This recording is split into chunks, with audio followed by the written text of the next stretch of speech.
So, good evening boss. Kung sakaling gusto niyo pong mag-testing and mag-check ng coin hopper and nagkakaroon kayo ng problem sa kanyang stopper, ito po yung kanyang stopper. So, ganyan po yung normal na itsura niyan. Parang naka-L siyang ganun. Makikita po ninyo. Yan, straight siya tapos parang naka-straight siya baba. Ang ginagawa niya kapag umiikot yung coins ay ini-stop niya ito para pagdating ng last, let's say, kailangan mo mag-dispense ng 5 piraso. Pagdating ng 5th na coin, i-stop niya yung next coin para hindi magsobra. So, meron po yan siyang dalawang butas. Paki-check na lang po saan nakalagay yung sa inyo. So, yung sa akin, yung dumating na batch ngayon dito. So, pwede nyo pong i-unscrew yan, tapos ilipat dito sa may kabila. Pwede nyo rin pong ilipat balik dito sa may side na to. Kung sakaling dito nakalagay yung sa inyo. Kaya nagkakaroon ng error. So, yun lang po. Another thing is yung sensor na ito, dapat yung kanyang ito, nakatutok siya dito sa ito. I-clarify natin.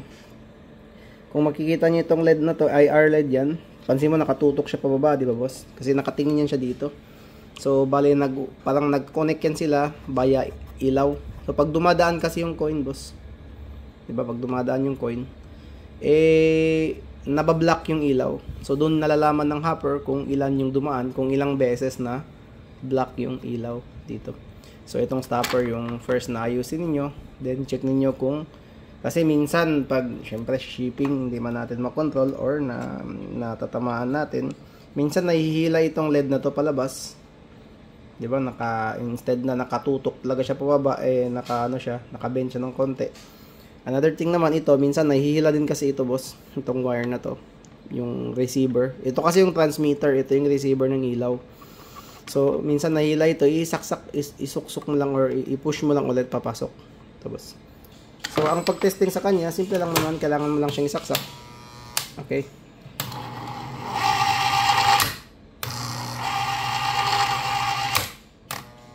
So, pag nangyayari yung ganyan, ibig sabihin may nakaharang yan. Most of the time, ng harang na yun, boss, dito po yun. Kasi 'di ba napapansin mo kapag gumagana siya, hihilain niya muna ito, i-attract niya yung spring papunta diyan sa may copper. Then saka iikot yung coin hopper. 'Di ba? So pag nangyari 'yan, paki-check lang boss, pwede mong galawin itong sa taas para maging match siya dito sa may spring. So pakita mo. Diba? So yun ang nangyayari, bale kapag nagba-vibrate lang siyang ganun, hindi po ito na hihila ng itong magnet, kumbaga. Kasi electromagnet man ito siya, di ba?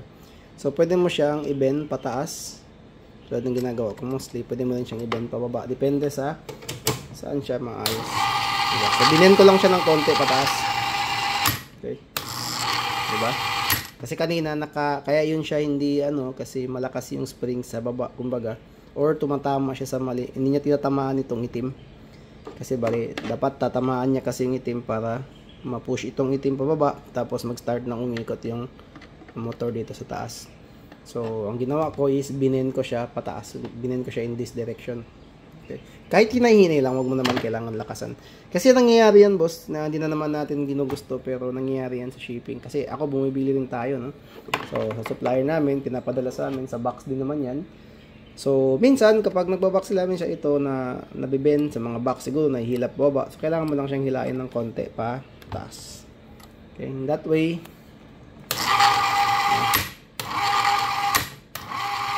diba kanina mapapansin mo, nagkakaroon siya ng wait times na mag-vibrate lang siya, hindi siya iikot. Yun ay dahil tumatama siya instead na sa may center talaga nitong itim na parang saan nakakabit ang spring. Tumatama siya sa, kumbaga, parang dulo-dulo lang. So, that means hindi niya nalalakasan yung tulak. So, yun. Mostly sa mga counting issues, dito tayo sa may sensor. Sa rotation issues or yung pag-ikot, hindi umiikot, okay, ganun-ganun, blah blah blah, yung parang hindi siya gumagalaw, yung coin sa loob. Dito naman tayo nakafocus sa spring. Okay. So, paki-check na lang muna yung boss, and I guess that's all. Wala naman yata, yun lang talaga yung main, wag lang siguro magkalawang yung coin hopper. Kung sakaling magkaroon ng siyempre kalawang-kalawang, nilalagyan ko siya ng Singer oil. So, hindi dito, no? Dito lang tayo naglalagay ng Singer oil sa mga parts na to. Yung mga mechanical parts lang para hindi siya magkaroon ng friction. Pero pag hindi naman siya na babasa or nalalagyan ng moisture, kahit hindi ka na maglagay ng mga ganun, yung nilalagay ko singer oil. Nalalagyan ko yan sa may dito, area na to, dito sa baba, dito sa may ilalim, okay, para yung tuloy-tuloy lang yung ikot ng hopper. So, maraming salamat.